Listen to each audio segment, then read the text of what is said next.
ये यथा मां प्रपद्यन्ते तांस्तथैव भजाम्यहम् मम वर्तमानुवर्तन्ते मनुष्या पार्थ सर्वशः। सुप्रभात देवियों एवं सज्जनों, कृष्ण संदेश सुधा चैनल के माध्यम से मैं धर्म प्रकाश भदौरिया गीता विश्लेषक गीता की ज्ञान गंगा में अवगाहन हेतु उपस्थित एवं मधुसूदन भगवान कृष्ण के चरणों में अगाध निष्ठा रखने वाले आप सभी प्रबुद्ध एवं विद्वान श्रोताओं का हार्दिक अभिनंदन एवं कोटि कोटि वंदन करता हूँ। पिछले वीडियो में हमने श्रीमद् भगवत गीता के 5वें अध्याय के श्लोक संख्या 13 का विश्लेषण किया था, जिसमें आप लोगों ने सुना था कि मधुसूदन भगवान कृष्ण अर्जुन को बता रहे हैं कि जिसकी समस्त इंद्रियां और मन उसके अपने बस में है, ऐसा देहधारी मनुष्य इस 9 दरवाजे वाले शरीर रूपी नगर में समस्त कर्मों का परित्याग कर और कुछ भी ना करता हुआ सुखपूर्वक रहता है। इसके आगे भगवान क्या कहते हैं उसे आप लोग बड़े ध्यान से सुनेंगे कि न कर्तृत्वं न कर्माणि लोकस्य सृजति प्रभु न कर्म फल संयोगम स्वभावस्तु प्रवर्तते। परमात्मा मनुष्य के ना तो कर्तापन की, ना कर्मों की और ना ही कर्म फल के संयोग की रचना करता है, बल्कि स्वभाव ही बरत रहा है। यहाँ पर आप लोग विशेष रूप से ध्यान देंगे कि इस श्लोक के माध्यम से एक बात पूर्ण रूप से स्पष्ट हो जाती है कि इस सृष्टि का जो नियामक है, नियंता है, रचयिता है, या यूं कहें कि इस सृष्टि का जो सृजन करता है वह साकार ब्रह्म है, निराकार नहीं। यही कारण है कि मधुसूदन भगवान कृष्ण ने यहाँ पर यानी इस श्लोक में प्रभु शब्द का प्रयोग किया है। लोकस्य सृजति प्रभु। और दूसरी बात यह है कि किसी भी कर्म से कर्तापन होने का संबंध परमात्मा के द्वारा बनाया हुआ नहीं है, अपितु मनुष्य स्वयं ही कर्मों से कर्तापन की रचना करता है। विशेष रूप से यह स्पष्ट है कि समस्त कर्मों का प्रतिपादन, समस्त कर्म प्रकृति जनित गुणों के द्वारा ही संपादित होते हैं, किंतु अहंकार के कारण या यूं कहें कि अज्ञानता की वशीभूत होकर यह मनुष्य प्रकृति से अपना तारतम्य जोड़ लेता है, प्रकृति से अपना सामंजस्य स्थापित कर लेता है और समस्त कर्मों का कर्ता बन जाता है।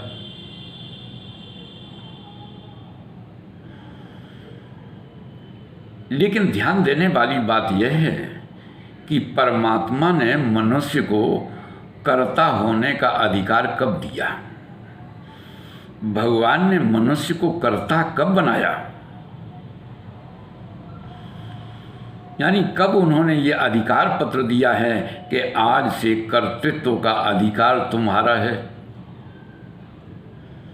भगवान ने कभी मनुष्य को कर्ता नहीं बनाया, बल्कि वह स्वयं ही अज्ञानता की वशीभूत होकर प्रकृति से संबंध स्थापित करके समस्त कर्मों का कर्ता बन जाता है।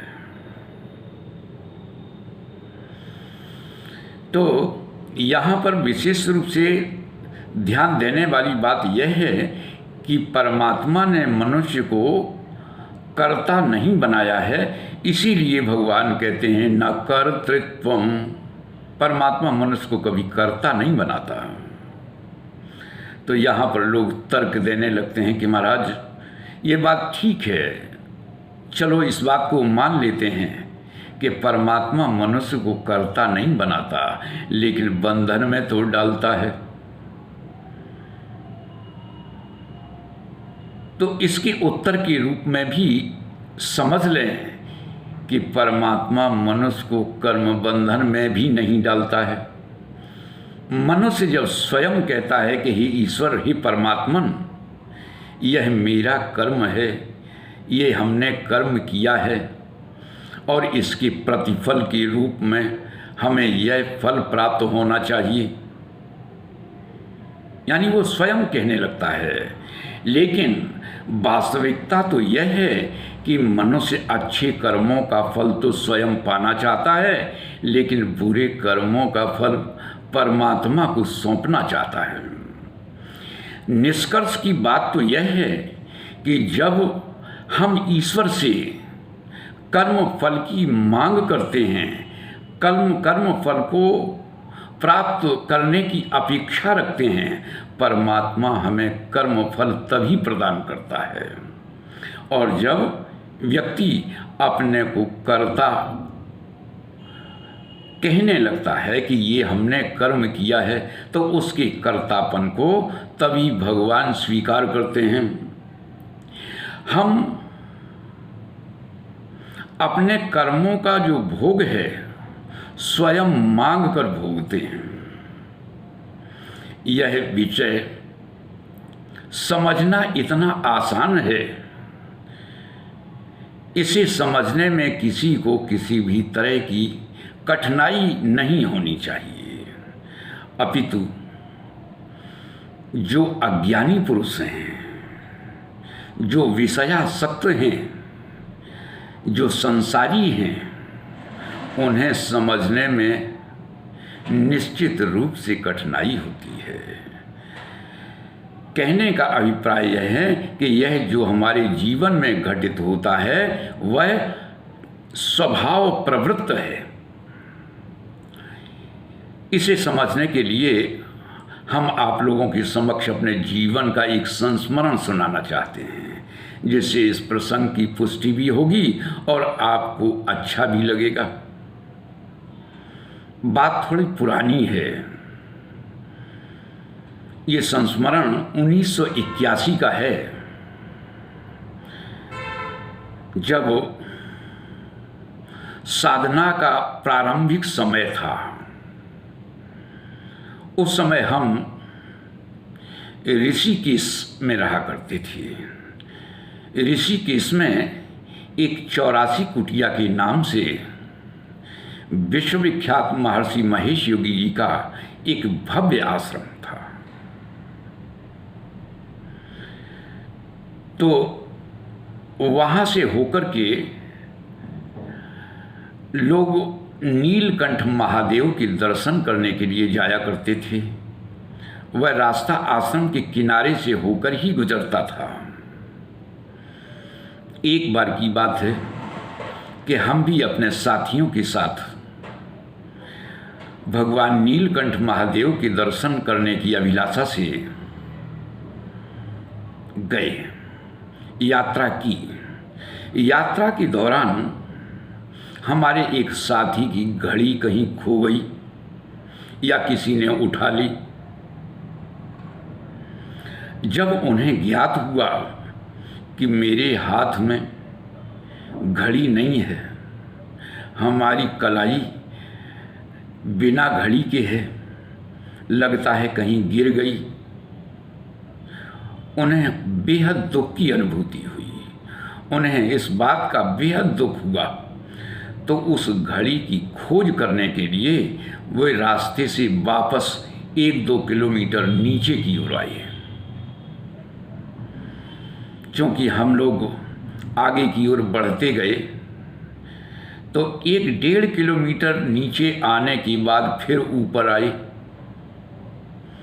शरीर काफ़ी थक चुका था, लेकिन घड़ी कहाँ मिलनी थी। एक तो घड़ी का दुख और दूसरा शरीर में थकान के कारण दर्द। जब भगवान नीलकंठ महादेव के दर्शन करके वापस लौट रहे थे तो रास्ते में एक झरने के पास उन्हें पीले रंग की अंगूठी दिखाई दी, जिसमें सफ़ेद रंग का नग भी लगा हुआ था। लेकिन उसे देखकर निश्चित रूप से यह कोई नहीं कह सकता था कि यह अंगूठी पीतल की है या सोने की। लेकिन फिर भी किसी एक साथी ने ये कहा कि कुछ भी हो, किसी भी धातु की हो, लेकिन इस अंगूठी को देखकर ऐसा लगता है कि इसकी कीमत कम से कम 2000 रुपये तो होगी ही। तो जैसे ही उस साथी ने इस बात को सुना, जिसकी घड़ी गुम हो गई थी, उसे बेहद प्रसन्नता होती है। उसका दुख दूर हो गया और उसका दुख सुख के रूप में पराभूत हो गया। वो मन ही मन सोचने लगा कि हमारी घड़ी तो कीमत ज़्यादा, घड़ी की कीमत तो ज़्यादा से ज़्यादा 200 रुपये रही होगी। चूँकि लगाव इसलिए था कि वह हमें उपहार के रूप में ससुराल से मिली थी, इसलिए दुख था। और अब अंगूठी प्राप्त होने के बाद वह दुख जाता रहा।